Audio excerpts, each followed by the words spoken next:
Hello parents, कैसे हो सब? बढ़िया। अपन पढ़ चुके थे बहु प्रभाविता, अपन पढ़ चुके थे और जेनेटिक्स अपन पढ़ रहे थे। इसके आगे का कवर करते हैं। बहु अलील की बात करेंगे इस लेक्चर के अंदर अपन, और बहु अलील की बात करेंगे। थोड़ी सी गुणात्मक वंशानुक्रम और मात्रात्मक वंशानुक्रम क्या होता है उसके बारे में भी बात करेंगे, ठीक है। और उसके बाद अपन चलेंगे आगे के जो टॉपिक्स हैं उन पर, कौन से हैं उनकी भी आपको थोड़ा सा बता दूंगा। चलो करते हैं शुरुआत आज के लेक्चर की। सबसे पहले पूछूंगा आप लोग कैसे हो सारे। उम्मीद करता हूं आप सारे लोग अच्छे होंगे। और टेस्ट आपका कैसा रहा वो भी बताना। क्वेश्चंस आपको कैसे लगे, लेवल कैसा लगा क्वेश्चंस का, वो भी आप जरूर बताना कमेंट करके। और कुछ का बहुत अच्छा हुआ तो जिनका अच्छा जा रहा है टेस्ट वो और उस पर फोकस करें और मेहनत करते रहें। जिनका थोड़ा सा अच्छा नहीं गया है उनको मैं यही बोलूँगा कि थोड़ा सा और फोकस करो। बस चीज़ें वही चीज़ें थी जो लेक्चर्स में आपको बताई गई हैं, वही उसी के आसपास जो है वो हर क्वेश्चंस थे। बस आपने थोड़ा सा उसको समझने में थोड़ी सी मिस्टेक कर दी या फिर कोई सिली मिस्टेक आपकी हुई होगी, तो उस पर थोड़ा सा फोकस करना। बाकी टेस्ट पेपर को सॉल्व करवाने का अगर आप बोलोगे तो मैं करवा भी दूंगा उसको। तो अगर आप मुझे आज इस वीडियो के नीचे कमेंट करोगे तो मैं 1-2 दिन में जो पिछला जो टेस्ट लगा उसका सोल्यूशन आपको मैं दे दूंगा। तो उसके बारे में आप मुझे बता देना ताकि आपको पता रहे कि इसका सोल्यूशन कैसे, कहाँ आपने मिस्टेक करी, उसका भी आपको आइडिया लग जाएगा। तो अभी पैनिक नहीं करना है। मतलब जिनके मार्क्स थोड़े से ज़्यादा बढ़िया नहीं आ रहे हैं उनको मैं ये बोलूँगा अभी टाइम है अपने पास में। जो गलतियाँ आपसे हो रही हैं, गलतियाँ आप सुधारोगे, उसी के लिए टेस्ट हो रहे हैं ना, कि ये गलतियाँ आप मेन एग्जाम में ना कर दो ना, तो उसी के लिए टेस्ट हो रहा है। तो इन टेस्ट को थोड़ा सा सीरियस लिया जाए और अच्छे से टेस्ट करो। बाकी 3 सितंबर को आपकी पूरी बायोलॉजी 12th क्लास की उसका टेस्ट रहेगा, तो उसके लिए तैयारी अपनी अभी से स्टार्ट कर देना, क्योंकि सारे के सारे चैप्टर्स जो हैं वो आने वाले हैं उस टेस्ट में। तो आपको भी पता रहेगा कि आपकी कितनी तैयारी है। ऐसे टेस्ट जो हैं वो टाइम टू टाइम लिए जाएंगे, इसलिए अपनी तैयारी अच्छी रखना। और 3 सितंबर याद रखना, 3 सितंबर को संडे है, तो अपनी तैयारी बेस्ट रखना, ठीक है। अब करते हैं अपन शुरुआत आज के लेक्चर की, ठीक है। बहु प्रभाविता की बात करते हैं। बहु प्रभाविता की बात अपन कर चुके हैं, प्लियोट्रोपी क्या होती है वो मैं आपको बता चुका हूँ। बहु अलील पर चलते हैं ना। ये PKU वगैरह ये मैं सारे आपको बातें बता चुका हूँ। PKU क्या होता है, मंडकण, ठीक है, ये भी बात मैं आपको बता चुका हूँ, ठीक है। मंड मतलब स्टार्च, ठीक है। अब अपन चलेंगे बहु अलील। ये बहु अलील, बहु अलील, बहु अलील, ये रहा मल्टीपल अलील। क्या होता है ये मल्टीपल अलील, बहु अलील? इसके बारे में आपको थोड़ा सा तो मैं आपको आइडिया दे चुका हूं पीछे के कुछ लेक्चर्स के अंदर कि मल्टीपल अलील होता है। और मैंने आपको बताया भी था जब मैंने आपको ब्लड ग्रुप के बारे में बताया था, इसी चैप्टर के अंदर 2 लेक्चर पहले शायद मैंने आपको ब्लड ग्रुप के बारे में बताया था। तो मैंने उसके अंदर आपको एक चीज बताई थी कि बहु अलील नाम की एक बला है और उसका एग्जाम्पल ब्लड ग्रुप होता है।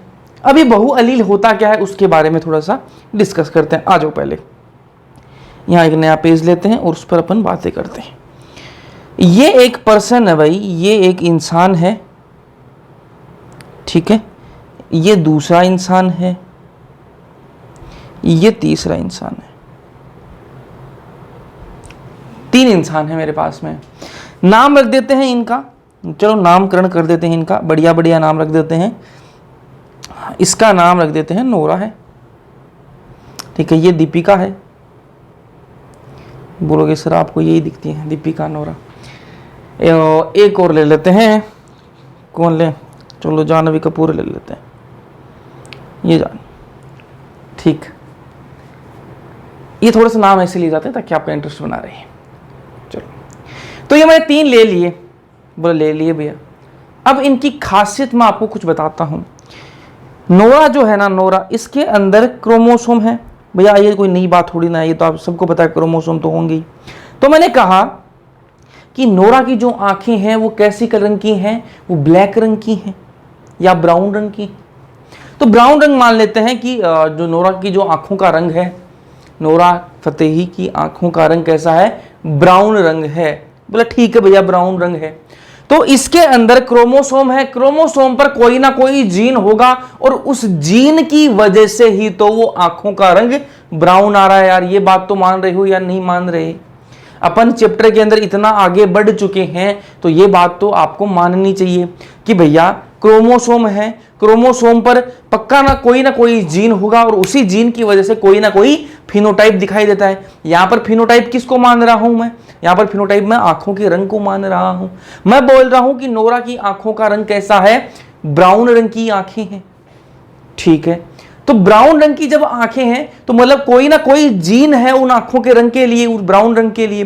तो मैं ये मान रहा हूं कि ये क्रोमोसोम है। अब नोरा के अंदर, नोरा डिप्लॉयड है क्योंकि मदर फादर 2 से बनी है, तो उसके अंदर ये मान लो क्या है, इस पर ए क्रोमोसोम ए है और ये मान लो स्मॉल ए मान लेता हूं, मान रहे ना।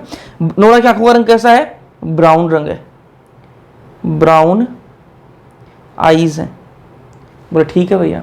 तो मैं ये बोल रहा हूं कि ये जो कैपिटल ए है ये क्या है, किसको दिखाता है? ये ब्राउन आईज को दिखा रहा है, ये ब्राउन कलर को, और ये स्मॉल वाला ये ब्लैक के लिए, ठीक है। लेकिन नोरा की आंखें कैसी हैं? ब्राउन है आंखें, ठीक है। तो मतलब क्या हुआ कि कैपिटल ए जो है वो अपने आप को दिखा रहा है, स्मॉल ए नहीं दिखा पा रहा। अगर स्मॉल ए अपने आप को दिखा पाता तो आंखें कैसी होती? ब्लैक रंग की होती। लेकिन नोरा की आंखें कैसी? ब्राउन रंग की। इसलिए क्या है, कैपिटल ए जो है वो खुद को दिखा पा रहा है। बोले यहां तक तो कोई दिक्कत नहीं है भैया। तो मैंने कहा कि नोरा की आंखें देख ली, अब थोड़ी आंखें दीपिका की देख लेते हैं। चलो आ जाओ, ये आंखें ले ली, इसमें भी क्रोमोसोम है, बिल्कुल भैया क्रोमोसोम तो होगा ही। तो मैं ये बोल रहा हूं कि दीपिका की आंखें कैसी रंग की दिखाई देती हैं? इसकी आंखें हैं ब्लैक, ब्लैक आईज, ठीक है। आंखों का रंग कैसा है? काला। तो ये काले रंग के लिए कोई ना कोई जीन होगा, पक्की बात है, जीन तो होगा तभी तो रंग काला आया है आंखों का। चलो ठीक है, तो मैं ये मान लेता हूं कि इस पर जो है ये कैपिटल ए है और ये स्मॉल ए है। ये क्या है यहां पर? ये ब्राउन आईज को दिखा रहा है, ये ब्लैक आईज को, ठीक है, मान लिया। तो ये क्या है? इसको इसके लिए दिखा रहा है। चलो आगे चलते हैं। इसको कैपिटल ए ना करके मैं इसको कर लेता हूं कैपिटल बी और इसको कर लेता हूं स्मॉल बी। अब ठीक है, कोई दिक्कत है क्या? अरे नहीं होनी चाहिए दिक्कत है। इसको मैं ब्राउन की जगह ब्लू कर लेता हूं। चलो आपको थोड़ा सा और मजा आ जाएगा। ब्लू कर ली मैंने, ठीक है। और छोड़ो, मैं इसको ग्रे कर देता हूं, ग्रे कर देता हूं। अब थोड़ा और क्लियरिटी हो जाएगी आपको। ग्रे, ठीक है। मतलब कैपिटल बी जो है वो ब्लैक कलर के लिए है रेस्पॉन्सिबल और स्मॉल बी जो वो ग्रे कलर के लिए। बोले ठीक है भैया। और दीपिका की आंखें कैसी हैं? ब्लैक कलर की हैं। मतलब सीधी सी बात है कि कैपिटल बी जो है वो डोमिनेंट है, ठीक। जानवी की तरफ चलते हैं। जानवी की आंखों में देखते हैं, इसकी जो आंखें हैं वो कैसी हैं?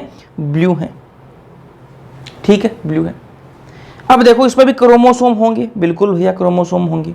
क्रोमोसोम पर कोई ना कोई जीन होगा, ठीक है। और मैं मान लेता हूं कि ये जीन सी है, ये स्मॉल सी है, ये दिखाता है ब्लू रंग के लिए, और ये मान लो ये है किसके लिए? कोई भी एक रंग ले लो, कोई भी। इसको मैं मान लेता हूं कि ब्लू रंग के लिए दिखाती है। हो सकता है भाई ब्लू रंग के लिए दिखा सकती है। अपन एक एग्जाम्पल ले रहे हैं आपको समझाने के लिए, ठीक है। तो यहां पर आप एक चीज देखो, यहां पर आप एक चीज देखो कि रंग क्या है। अपन एक फिनोटाइप किस क्या देख रहे हैं अपन कि आंखों का रंग, और उसके लिए क्या है? अलील। देखो अलग अलग नहीं आ रहे क्या? अलील मुझे आप देख के बताओ कि अलील अलग अलग नहीं आ रहे क्या? भैया यहां पर देखो क्या है? ब्राउन कलर के लिए अलग अलील हैं, ब्लैक के लिए अलग अलील हैं, ब्लू के लिए अलग अलग अलील हैं। तो ये क्या है? बहु अलील नहीं क्या? बहु का मतलब क्या है यार? मल्टीपल, प्लूरल, बहुवचन। सीखे हैं नहीं सीखे कि भाई 2 से ज्यादा संख्या हो तो उसको क्या बोल देते हैं? बहु बोल देते हैं, ठीक है। तो यहां पर अलील की बात हो रही है। अगर 2 से ज्यादा अलील हो तो उसको क्या बोल देते हैं? बहु अलील बोल देते हैं। अपन ने देखा कि अपन ने हाइट की बात करी थी यार, हाइट की बात करी थी, वापस आऊंगा इस पर है ना। अपन ने हाइट की बात करी थी, हाइट की बात करी थी कि भैया एक लंबा होगा, एक लंबा होगा, एक बोना होगा। अरे कर रहे थे या नहीं कर रहे थे? इसने लंबे का अपने क्या माना? Capital T, capital T. इसको माना स्मॉल टी, स्मॉल टी। मतलब मैंने क्या माना कि हाइट के लिए यार 2 ही अलील है, या तो कैपिटल टी है या फिर स्मॉल टी है, इन्हीं का कोई ना कोई कॉम्बिनेशन है। अरे ठीक है ना यार। अब मैं यहां पर बात कर रहा हूं आंखों का रंग।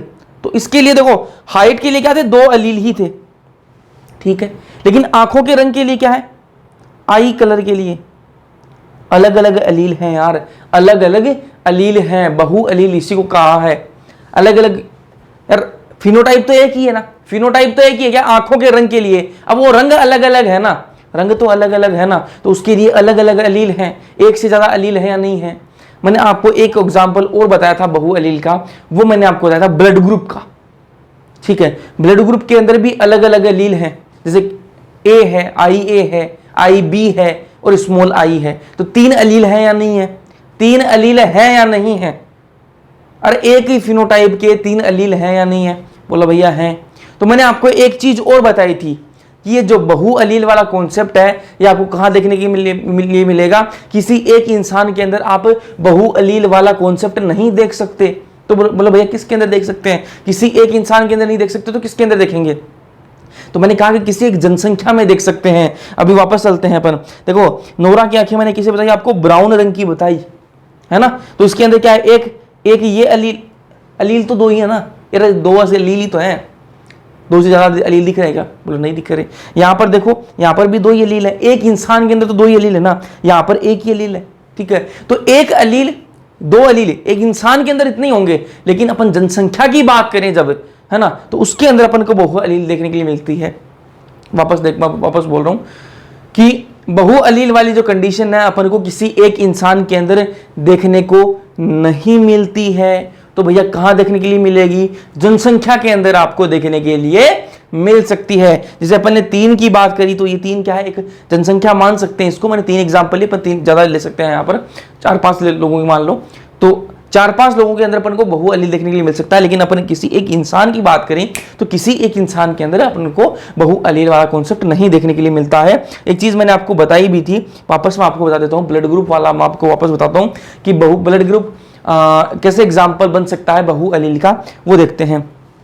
ये कोई पर्सन है, ये कोई पर्सन ए है, ठीक है, और इसका ब्लड ग्रुप क्या है, ए है, ठीक है। तो इसके लिए क्या होगा, इसका नाम देना पड़ेगा वरना कंफ्यूजन आ जाती है, ठीक है।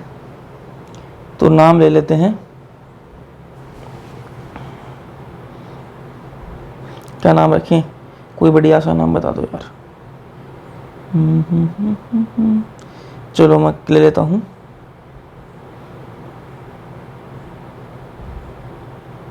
मेरा ही लिख लेता हूं यार, छोड़ो किस किस का लेके आएंगे। प्रदीप, ये मेरा एक,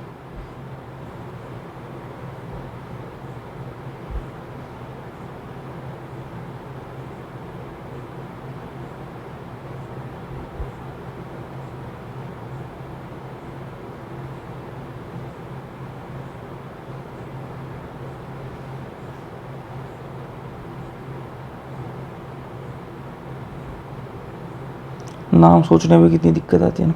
चलो ये मैंने कुछ नाम लिए रैंडम, ठीक है।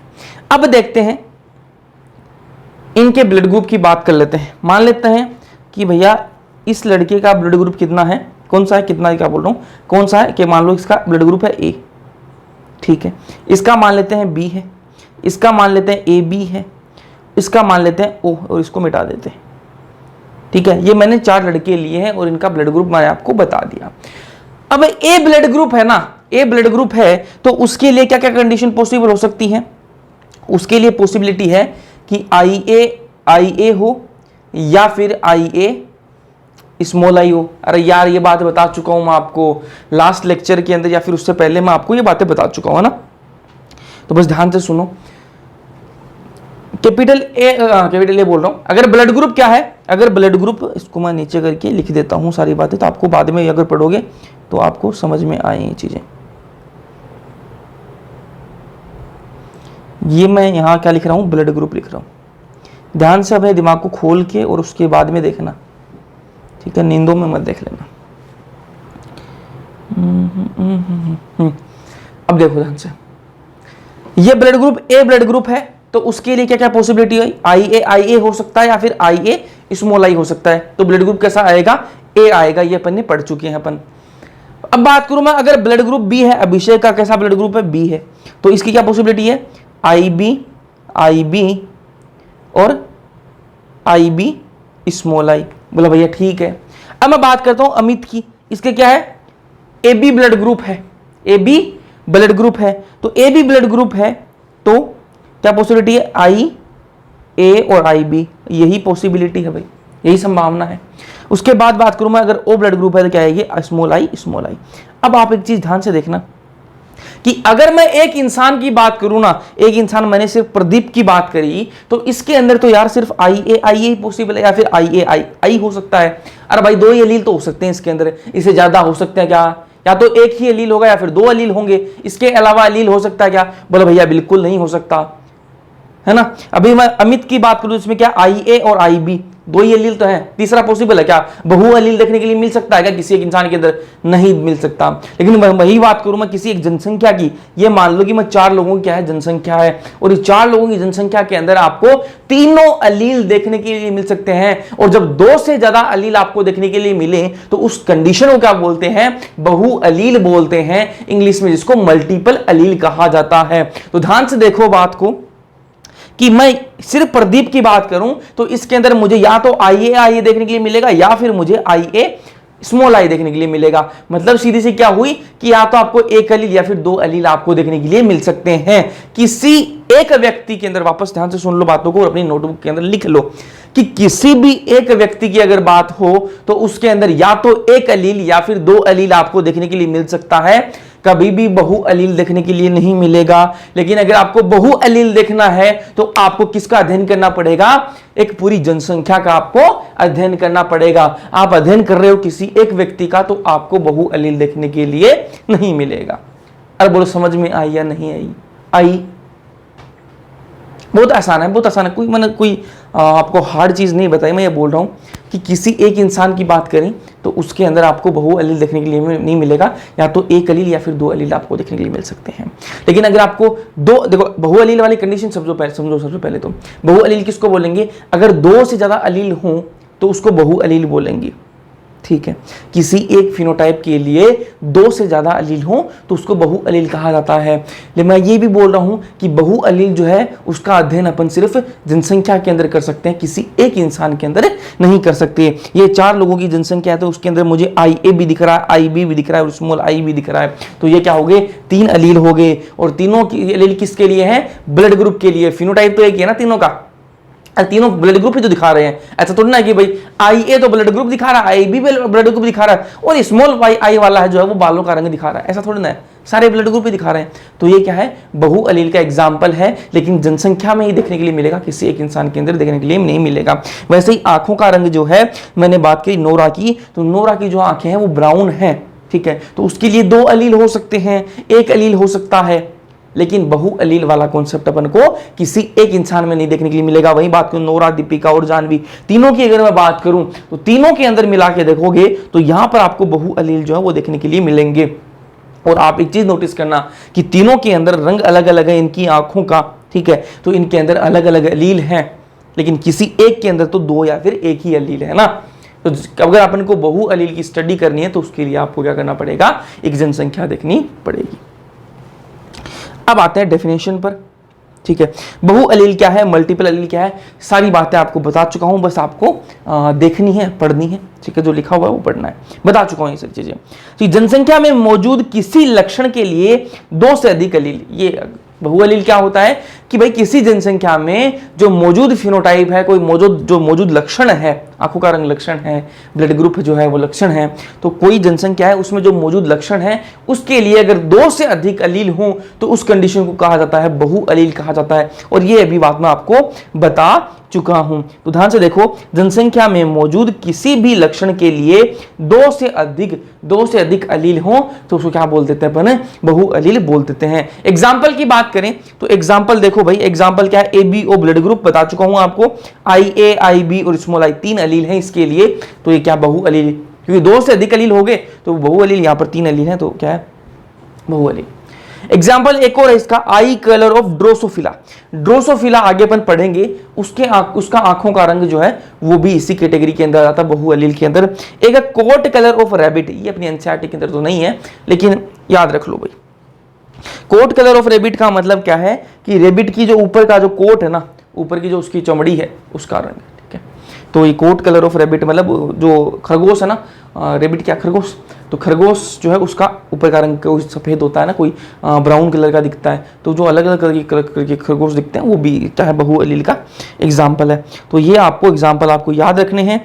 और उसके बाद में अपन चलते हैं एक चीज़ पर, ये एनसीईआरटी में एक पैराग्राफ दे रखा है यार, इस पैराग्राफ को आप अपने ये कहाँ पर पैराग्राफ मिलेगा आपको, ये मैं आपको बता देता हूँ। अपूर्ण जो प्रभाविता है ना, उसके नीचे ये पैराग्राफ है, और ये आप अगर आपको लगता है कि आप समझ जाओगे इसको, तो अभी वीडियो को पॉज करो, अब खुद एनसीईआरटी पढ़ लो, आपको बिल्कुल पल्ले नहीं पड़ेगा, इसलिए इसको समझाने की कोशिश रहेगी और समझा भी दूंगा।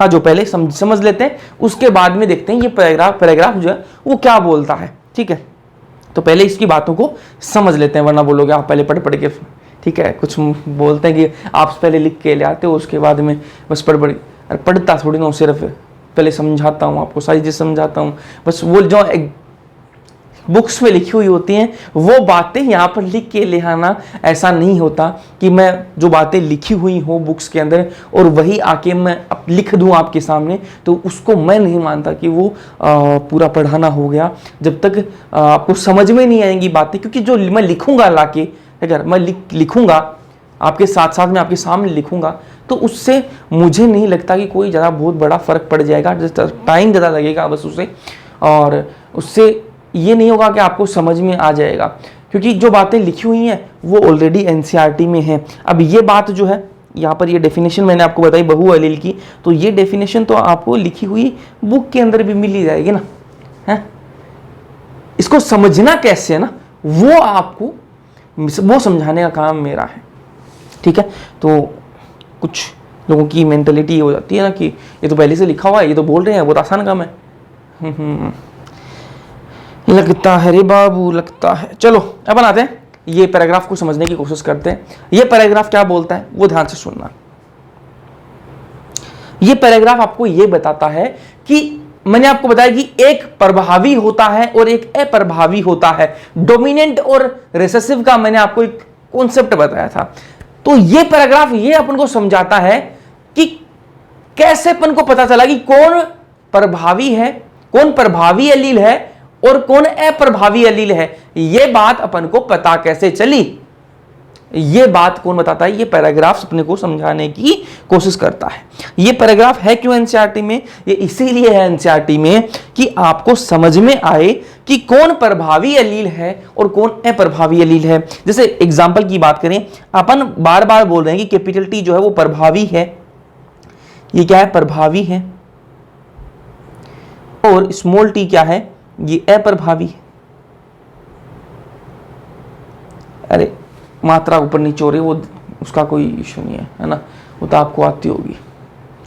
अब इन दोनों में से जो सही है वो रख लेना, मुझे लगता है नीचे वाली सही है, देखने में नीचे वाली थोड़ी बढ़िया लग रही है, ये लो। अब ठीक है, हाँ, तो कौन प्रभावी है, ये कैपिटल टी प्रभावी कैसे हुआ, स्मॉल टी अप्रभावी कैसे हुआ, ये बात अपन को पता कैसे चलेगी यार। क्योंकि देखो, कोई मटर के पौधा है, मटर का पौधा है, उसके अंदर कैपिटल टी तो है नहीं, ऐसा भाई लिखा हुआ है क्या उसके अंदर कि हाँ भाई इसके अंदर कैपिटल टी लिखा हुआ है। अरे ये तो अपन ने समझने के लिए लिख दिया ना कि कैपिटल टी को अपन प्रभावी मान लेते हैं, स्मॉल टी को अपन अप्रभावी मान लेते हैं, ये तो अपन ने अपनी चीजों को समझने के लिए लिख दिए हैं। बाकी मटर के पौधे के अंदर तो ना कैपिटल टी स्मॉल टी लिख रखा है, नहीं लिख रखा।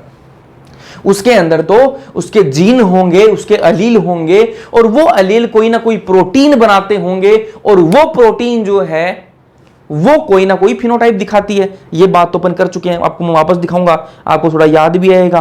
ठीक है, चलता हूं मैं थोड़ा सा पीछे, अपन ने एक चीज पढ़ी थी, जीन इंटरेक्शन। कहाँ गया जीन इंटरेक्शन? जीन इंटरेक्शन अपन ने पढ़ा था, और मैंने आपको बताया था, ये रहा जीन इंटरेक्शन। मैंने आपको बताया था ये क्रोमोसोम है, क्रोमोसोम के ऊपर क्या होता है, जीन होता है, जीन होता है, और जीन क्या बनाता है, आरएनए, आरएनए से क्या बनता है, प्रोटीन बनता है, और प्रोटीन जो है वो क्या दिखाता है, कोई ना कोई फिनोटाइप दिखाता है। मान लो मेरे बालों का रंग जो है, मेरे बालों का रंग जो है वो कौन दिखा रहा है, कोई ना कोई जीन दिखा रहा है, लेकिन वो जीन खुद नहीं दिखा रहा, वो जीन क्या कर रहा है, वो प्रोटीन आरएनए बना रहा है, वो आरएनए क्या बना रहा है, प्रोटीन बना रहा है, और प्रोटीन जो है ना वो क्या करवाती है, मेरे बालों का रंग कैसा होगा वो करवाती है। लेकिन कहानी कहां से स्टार्ट होती है, जीन से ही स्टार्ट होती है, लेकिन एक्चुअल में काम कौन करता है। देखो जब अपन बात करते हैं, आपके सामने मैं आपको बोलूं कि जियो, तो आपके दिमाग में क्या क्या पिक्चर बनती है? मुकेश अंबानी की फोटो बनेगी, भाई मुकेश अंबानी जियो चला रहे हैं। लेकिन काम कौन कर रहा है? मुकेश अंबानी का दिमाग है, वो अपना ऑर्डर देते हैं। काम कौन करता है? जो वहां के वर्कर हैं वो काम करते हैं, ठीक है, जो भी उनके एम्प्लॉय हैं वो काम करते हैं, ठीक है। लेकिन आपके दिमाग में जियो बोलता हूं तो आपको कोई उस कंपनी का कोई एम्प्लॉय दिमाग में आता है? नहीं आता, बिल्कुल भी। कौन आता है? मालिक आता है उसका दिमाग में। वैसे ही काम कौन करता है? प्रोटीन करती है। लेकिन जीन अपने, जब भी मैं आपको कोई फिनोटाइप बोलूं तो आपके दिमाग क्या आता है कि हाँ जीन क्या बना रहा है, ये फिनोटाइप के लिए कौन रिस्पॉन्सिबल है? जीन रिस्पॉन्सिबल है। बिल्कुल सही बात है, जीन ही रिस्पॉन्सिबल है। लेकिन जीन जो वो खुद नहीं करता, जीन क्या करता है? आरएनए बना देता है, फिर आरएनए प्रोटीन बना देता है, ठीक है। और प्रोटीन जो है वो क्या है? वो फिनोटाइप दिखाती है। अपन चलते हैं थोड़ा सा वापस अपने टॉपिक पर आ जाते हैं, ठीक है। अब अपन कहानी समझते हैं कि कौन प्रभावी है और कौन अप्रभावी है उसकी, है ना।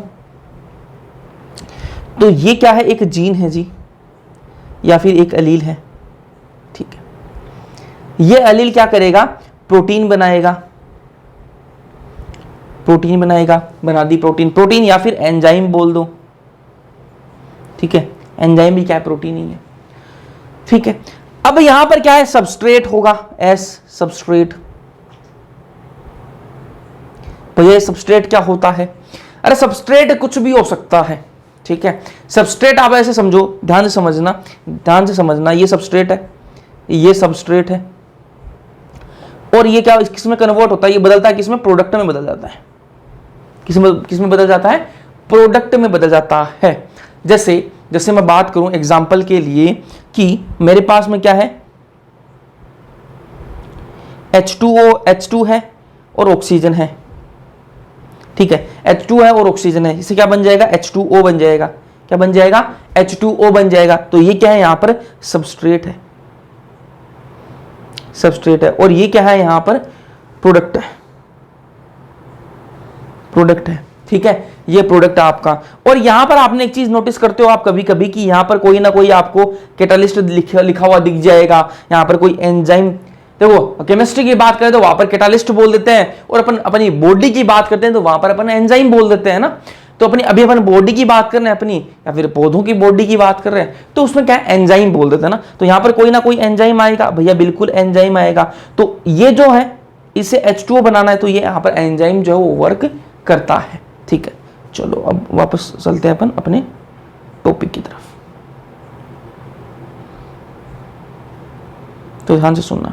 तो मैंने कहा कि ये एक जीन है, ये क्या है? एक जीन है। और इस जीन ने क्या बनाई? प्रोटीन बनाई या फिर एंजाइम बनाया। ये यहां पर सबस्ट्रेट है, इस सबस्ट्रेट से क्या बनेगा? प्रोटीन बनेगी, प्रोटीन बनेगी। लेकिन इस सबस्ट्रेट से ये प्रोटीन तभी बन सकती है जब ये एंजाइम बनेगा, क्योंकि ये एंजाइम जो है इसके अंदर क्या होती है? शक्ति होती है कि ये इस सबस्ट्रेट को प्रोटीन में बदल दे। और मैं ये बोल रहा हूं कि सबस्ट्रेट जो है वो प्रोडक्ट में कन्वर्ट होता है या फिर प्रोटीन में कन्वर्ट होता है। प्रोडक्ट मान लो इसको यार, है ना। यहां पर मैं लिख देता हूं, प्रोडक्ट लिख देता हूं ताकि आपको और बेटर समझ में आए। सबस्ट्रेट जो है वो किस में कन्वर्ट होता है? प्रोडक्ट में कन्वर्ट होता है। बोला ठीक है भैया, प्रोडक्ट में कन्वर्ट होता है, यहां तो कोई दिक्कत नहीं है। लेकिन सबस्ट्रेट प्रोडक्ट में तभी कन्वर्ट होगा जब एंजाइम जो है वो उसको मिलेगा, एंजाइम उसको मिल जाएगा।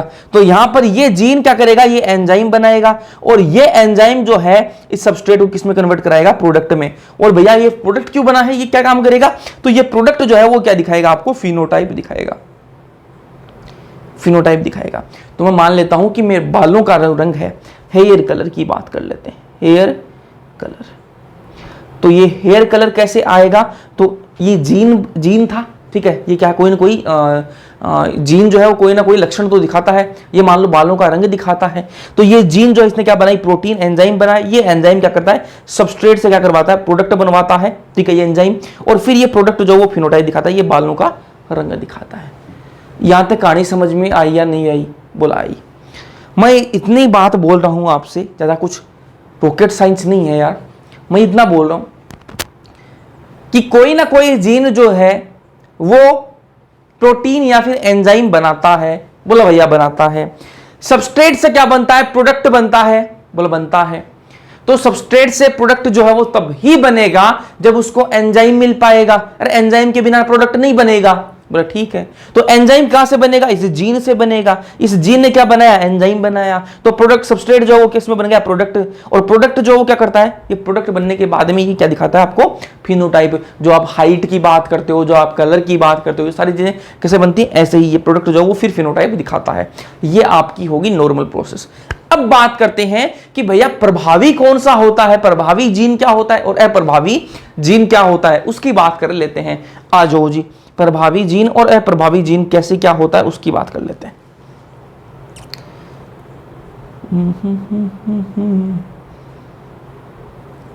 ये क्या है? एक जीन है, ठीक है, और ये क्या है? अरूपांतरित जीन है। ये जीन तो है लेकिन अरूपांतरित है। मैं इंग्लिश में लिख देता हूं अनमोडिफाइड, अनमोडिफाइड, ठीक है। इसमें कोई मॉडिफिकेशन नहीं है, इसमें कोई रूपांतरण नहीं हुआ है, ये बिल्कुल नॉर्मल जीन है, ठीक है। तो ये नॉर्मल जीन है तो क्या करेगा? ये प्रोटीन बनाएगा, बिल्कुल भैया प्रोटीन बनाएगा। और प्रोटीन बनाएगा तो ये क्या है? सबस्ट्रेट को प्रोडक्ट में भी कन्वर्ट करेगा, और जब सबस्ट्रेट को प्रोडक्ट में कन्वर्ट करेगा तो ये फिनोटाइप भी दिखाएगा। तो बिल्कुल फिनोटाइप ये दिखाएगा, ठीक है, फिनोटाइप दिखाएगा। कोई दिक्कत है? नहीं होनी चाहिए। अब मैं क्या करूं कि कोई क्या हुआ? म्यूटेशन हुआ, कोई म्यूटेशन हुआ या कुछ भी चेंजेस आए और उसकी वजह से ये जो जीन था ना, ये क्या हो गया? मॉडिफाई हो गया, रूपांतरित हो गया। तो ये जीन जो है अब कैसा हो गया? ये जीन जो है अब कैसा हो गया? अब ये जीन जो है वो कैसा हो गया? एक मिनट। अब ये जीन जो है वो कैसा हो गया? मॉडिफाई हो गया, मॉडिफाई हो गया। तो ये जीन कैसा है? वो रूपांतरित जीन है, रूपांतरित जीन है। इसको क्या बोलेंगे? Modified, modified gene. बोले ठीक है, यहां तक कोई दिक्कत नहीं है। तो मैं बोल रहा हूं ये मॉडिफाइड जीन जो है ना, ये क्या करेगा? ये क्या करेगा? ये बनाएगा प्रोटीन, तो बनाएगा प्रोटीन, लेकिन प्रोटीन बनाएगा लेकिन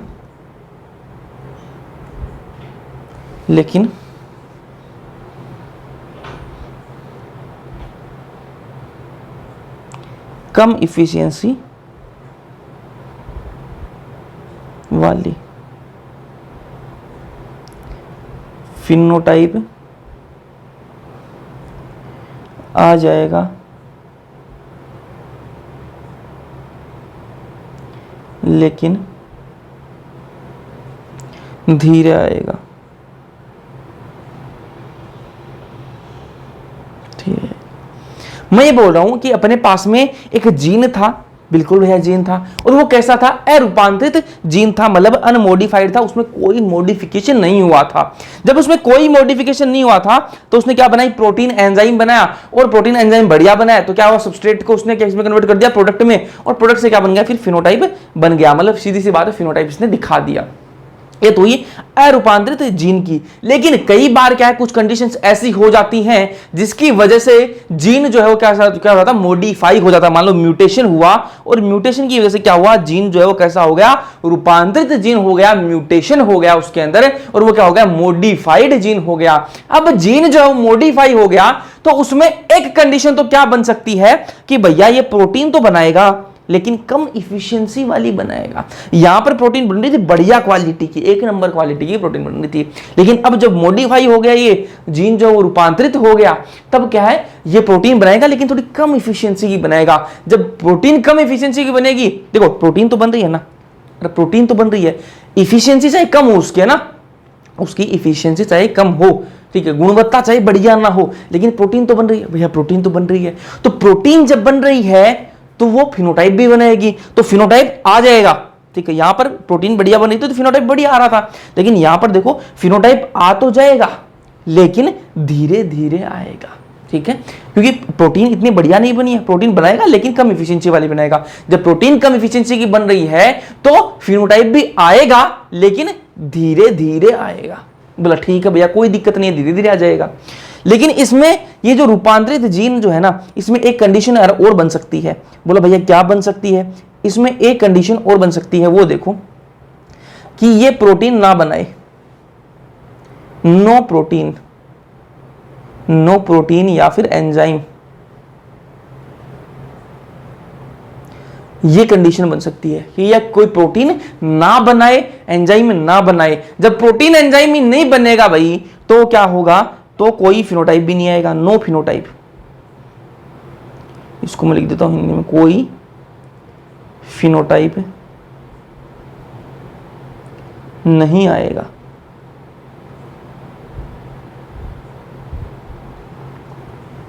यहां तक समझ में आई है नहीं? यही बात है।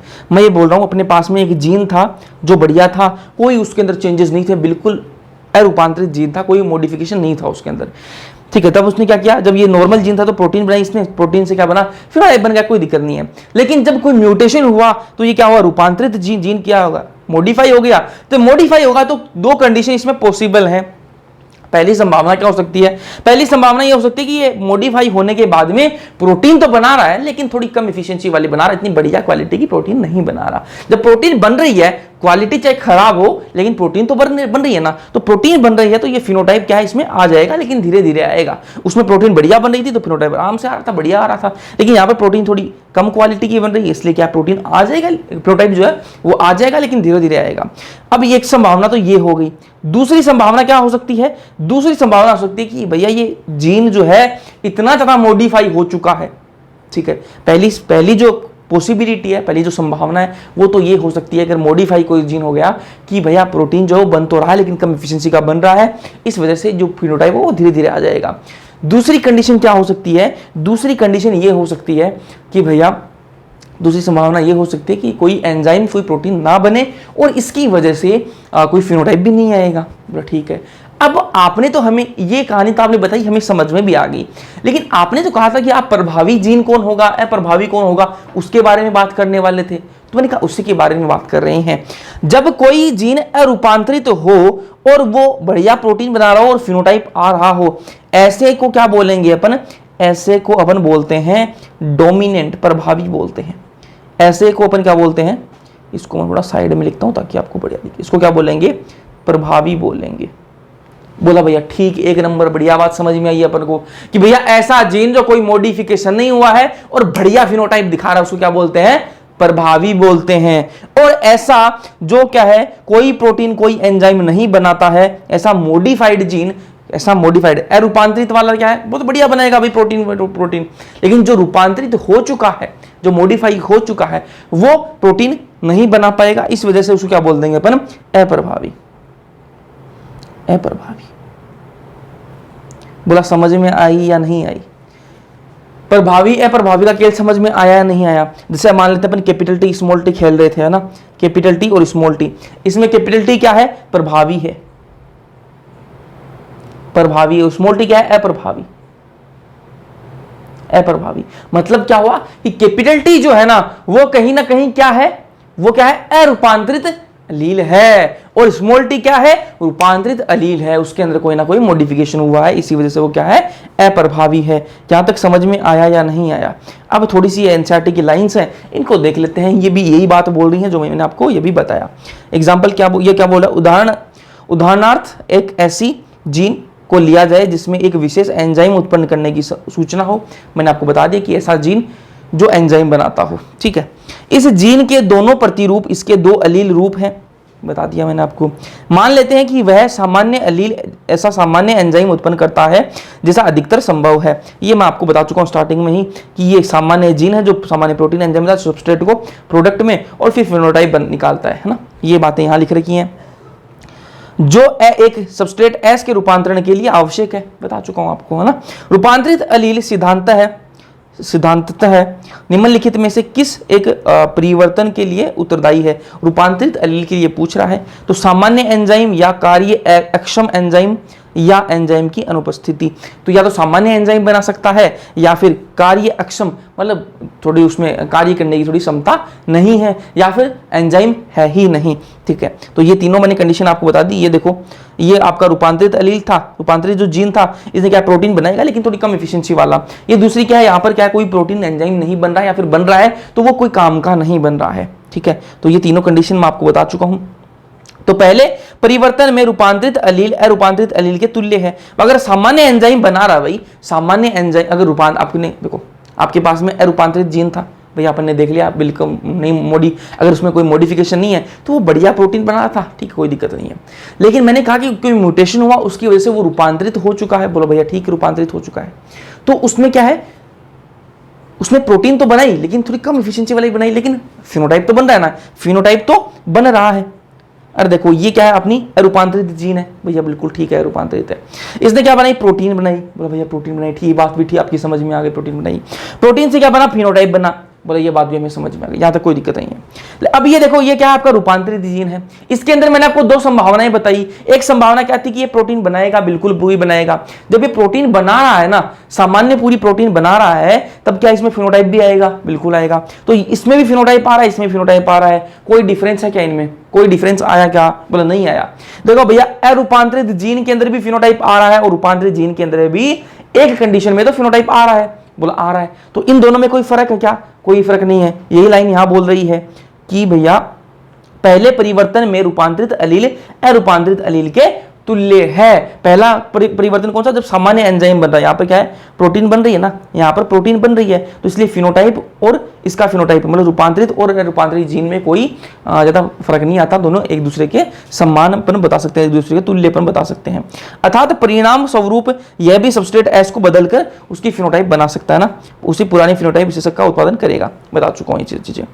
इस प्रकार के अलील युग्मकों के अनेक उदाहरण है, किंतु जब अलील कोई भी एंजाइम नहीं उत्पन्न करता है या कोई अक्षम एंजाइम का उत्पादन कर देता है तो कोई फिनोटाइप प्रभावित हो सकता है। तो ये मैंने आपको बता दिया कि भैया अगर प्रोटीन कोई नहीं बना रहा, ये रूपांतरित अलील है, तो रूपांतरित जीन है, और ये दूसरी कंडीशन है, दूसरी संभावना ये हो सकती है कोई प्रोटीन ना बनाए, एंजाइम ना बनाए, या फिर कोई अक्षम एंजाइम बना ले जो सक्षम नहीं है, तो कोई फिनोटाइप नहीं आएगा, है ना, फिनोटाइप प्रभावित हो जाएगा। तो ये लाइन यहाँ बोल रही है। फिनोटाइप विशेषक अरूपांतरित अलील के कार्य के ऊपर भी निर्भर करता है रहता है। सामान्यतः अरूपांतरित अलील जो मौलिक रूप से प्रतिनिधित्व करती है प्रभावी होती है। बता दिया मैंने आपको प्रभावी कौन होता है ना। तथा रूपांतरित अलील अप्रभावी, इसलिए इस उदाहरण में अप्रभावी अलील के दर्शित होने पर या एंजाइम बनता ही नहीं या बने तो कार्यक्षम नहीं होता। तो ये मैं आपको बातें बता चुका हूं। तो ये भैया ये आपका प्रभावी होगा, अरूपांतरित जीन प्रभावी होता है और रूपांतरित आपका अप्रभावी होता है। ये बात आपको बता चुका हूं। तो ये लाइंस जो है अगर आप खुद पढ़ते तो आपको समझ में नहीं आता, और मैंने उम्मीद करता हूं आपको समझ में आया होगा। पूरी कोशिश करिए आपको समझाने की। चलो अब थोड़ा सा आगे चलते हैं अपन, और 2-3 कॉन्सेप्ट अपन और देखते हैं, उसके बाद में लेक्चर को करेंगे समाप्त। कॉन्सेप्ट क्या है, कॉन्सेप्ट है, एक है आपका, हेडिंग डाल लो भैया, एक है आपका गुणात्मक एवं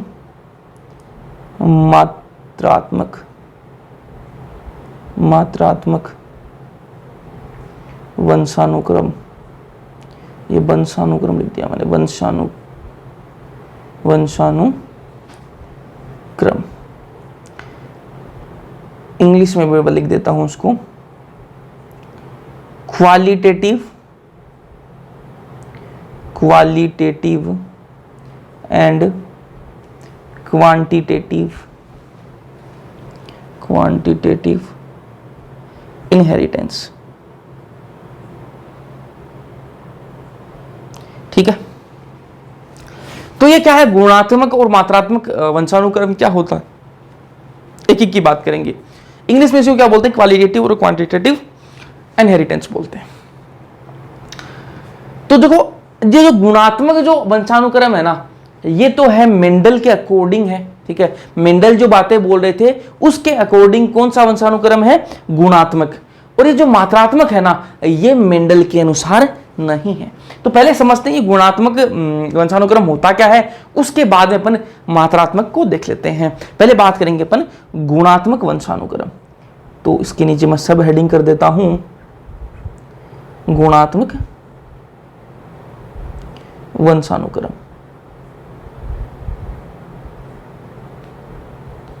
ध्यान से सुनना, ये मैंने कैपिटल टी लिया, ठीक है, ये मैंने कैपिटल टी स्मॉल टी लिया और ये मैंने स्मॉल टी लिया। बोला ठीक बात है, कोई दिक्कत नहीं है। तो मैंने कहा कि अगर कैपिटल टी लिया मैंने, ठीक है, तो मेरे पास में क्या आया, मेरे पास में मान लो इसकी हाइट क्या आई, एक मिनट, इसकी हाइट मेरे पास में क्या आई, ये भी लंबा आया मेरे पास में, ये भी लंबा आया मेरे पास में, और ये मेरे पास में कैसा आया, बोना आया। अरे आया था या नहीं आया था, बोला आया था भैया। तो ये क्या है, गुणात्मक वंशानुक्रम है, ठीक है। इसमें कितनी आई इसकी हाइट, इसमें इसकी हाइट आई 1 मीटर, इसमें इसकी हाइट कितनी आई 1 मीटर, और इसकी हाइट कितनी आई 0.5 मीटर। ऐसे मान लेते हैं अपन। अरे मान लेते हैं या नहीं मान लेते हैं, बोले भाई मान सकते हैं। मैं बोल रहा हूँ कैपिटल टी था तो भी अपने पास में लंबा आया था, कैपिटल टी स्मॉल टी था तब भी अपने पास में लंबा आया, और स्मॉल टी था तब अपने पास में क्या है, बोना आया। मतलब ये लंबे लंबे हैं, इनकी हाइट बराबर है, 1 मीटर आया, कोई दिक्कत है नहीं होनी चाहिए। तो ये क्या है, मेंडल के अनुसार है। यही बात बोली थी मेंडल ने यही तो बात बोली थी। तो ये क्या है, मेंडल के अनुसार है, ठीक है। अब बात करते हैं अपन मात्रात्मक वंशानुक्रम की।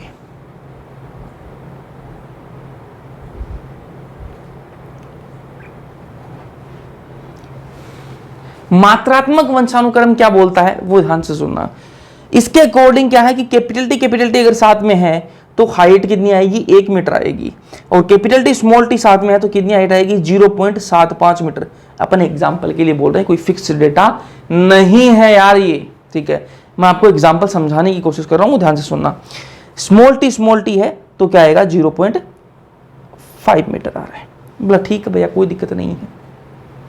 तो उसको ध्यान से देखो, जब मैंने गुणात्मक वंशानुक्रम की बात करी तो यहां पर कैपिटल टी स्मॉल टी जो है वो दोनों एक लंबा आ रहा था, कैपिटल टी स्मॉल टी में भी लंबा आ रहा था, दोनों में लंबा आ रहा था और बराबर की हाइट देखने के लिए मिल रही थी। लेकिन वही बात करूं मात्रात्मक वंशानुक्रम के अंदर, इसके अंदर क्या होता है कि कैपिटल टी जो है उसमें 1 मीटर आ रहा है। जैसे ही एक कैपिटल टी कम हुआ, ठीक है, यहां पर क्या 2 कैपिटल टी थे, यहां पर एक ही कैपिटल टी है, एक स्मॉल टी है, वैसे ही हाइट जो है वो भी कम हो गई, 0.75 मीटर ही आई।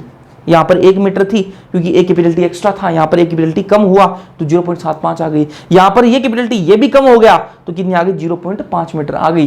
तो यहां पर अपन को क्या देखने को मिल रहा है कि मात्रात्मक कितनी मात्रा है, डोमिनेंट जो आपका प्रभावी जो एलील है ना, जो आपके पास में प्रभावी एलील है उसकी कितनी मात्रा है, उस पर यहां पर क्या कर रहा है, निर्भर कर रहा है कि उसकी लंबाई कितनी होगी या फिर उसका गुण कितना बढ़िया दिखेगा। यहां पर गुणात्मक की बात करें तो गुणात्मक के अंदर क्या बात कर रहा है कि उसकी क्वालिटी कैसी है। यार मात्रा से कोई फर्क नहीं पड़ता कि भैया 1 कैपिटल टी है कि 2 कैपिटल टी, कोई फर्क नहीं पड़ता, गुणवत्ता बढ़िया होनी चाहिए, क्वालिटी बढ़िया होनी चाहिए। यहां पर 2 कैपिटल टी है तो भी लंबा आ रहा है, 1 मीटर आ रहा है, यहां पर 1 कैपिटल टी है तो भी कोई दिक्कत नहीं है, इसकी गुणवत्ता इतनी बढ़िया है कि एक अकेला सब पे भारी है ना, एक अकेला सब पे भारी पड़ रहा है, ठीक है। तो ये आपका गुणात्मक है। और वही बात करूं मात्रात्मक वंशानुक्रम, ये क्या बोलता है कि कैपिटल टी जो है, अगर 2 कैपिटल टी है तो आपका 1 मीटर, लेकिन एक कैपिटल टी जैसे ही कम हुआ तो 0.75 मीटर। ये एग्जांपल के लिए डेटा बोल रहा हूं, एग्जैक्ट कुछ भी नहीं है ना, तो वो समझाने के लिए। तो 0.75 मीटर आ जाएगा। स्मॉल टी है तो 0.5 मीटर आ जाएगा। अरे बोलो समझ में आई नहीं आई?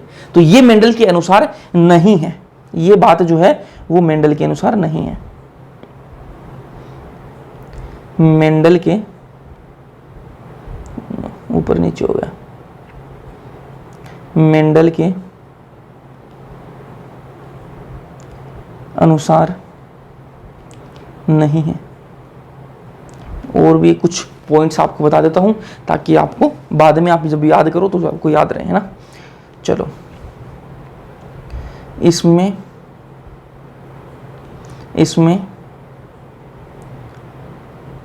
प्रभावी एलील की संख्या मायने नहीं रखती, नहीं रखती। एक प्रभावी अलील होगा, होगा, होगा तो भी वही फिनोटाइप आएगा, वही फिनोटाइप आएगा जो दो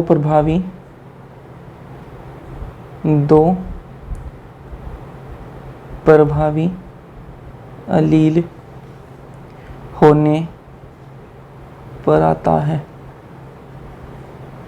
ठीक है, तो ये आपको याद रखना है। ठीक है, ये जो पॉइंट्स अभी बोले मैंने बस वही लिखे हैं ना। और यहां मैं लिख देता हूं कि इसमें कलर चेंज कर लें ताकि मिक्स मैच ना हो। इसमें प्रभावी अलील की संख्या मायने रखती है,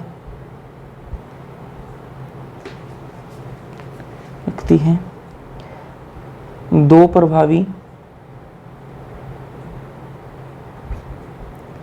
अलील होंगे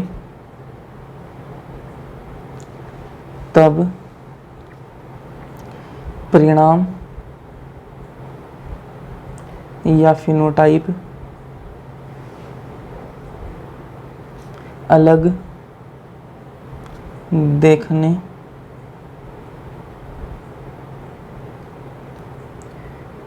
को मिलेगा और एक प्रभावी अलील होगा तब अलग फिनोटाइप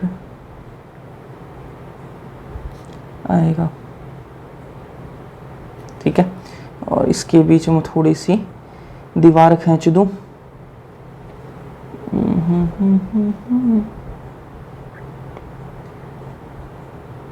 ठीक है, तो ये जो है आपका मात्रात्मक और गुणात्मक आपका वंशानुक्रम होता है। एनसीईआरटी में तो नहीं दे रखा है ऐसे कि भैया वंशानुक्रम आपका मात्रात्मक और गुणात्मक क्या होता है, लेकिन ये जो आपका मात्रात्मक और गुणात्मक है ये कहीं कहीं आपको एक एक वर्ड आपको देखने के लिए मिलेगा। जैसे थैलेसेमिया के अंदर आपको देखने के लिए मिलता है, एक वर्ड लिखा हुआ है, तो उसके लिए उसको वर्ड को समझने के लिए ये सारी चीज़ें मैंने आपको समझा दी हैं कि बाद में ये शब्द आपको कहीं देखने के लिए मिले कि भैया मात्रात्मक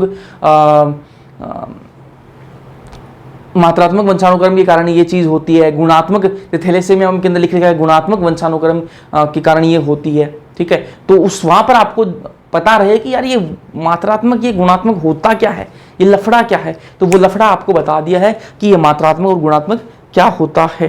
ठीक है, तो ये बातें आपको समझ में आ गई होंगी, उम्मीद करता हूँ आपको समझ में आई हैं। इसके आगे का पढ़ेंगे अपन नेक्स्ट लेक्चर के अंदर। अगर समझ में आए तो कमेंट सेक्शन में कमेंट करके जरूर बताना, वीडियो पसंद लाइक कर देना, अपने दोस्तों के साथ शेयर कर देना। बाकी मिलते हैं नेक्स्ट लेक्चर के अंदर, तब तक के लिए पढ़ते रहो।